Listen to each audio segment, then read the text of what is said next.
So I printed this Red Hood helmet, but I knew I can do a lot better, so I printed another one. I used a translucent filament. The print came out great and took around 15 hours on the P1P. After that, I sanded and applied thin coats of a body filler. A really good one is called Dolphin Glaze. I use it on cars also. Applied 3 coats of high build body filler primer.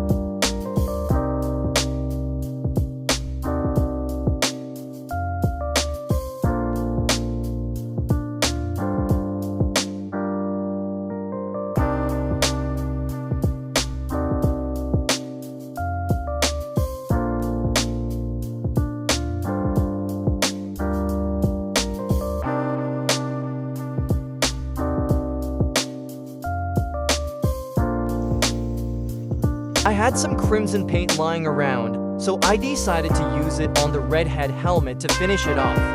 The end result looks amazing. Like and subscribe for more videos like this.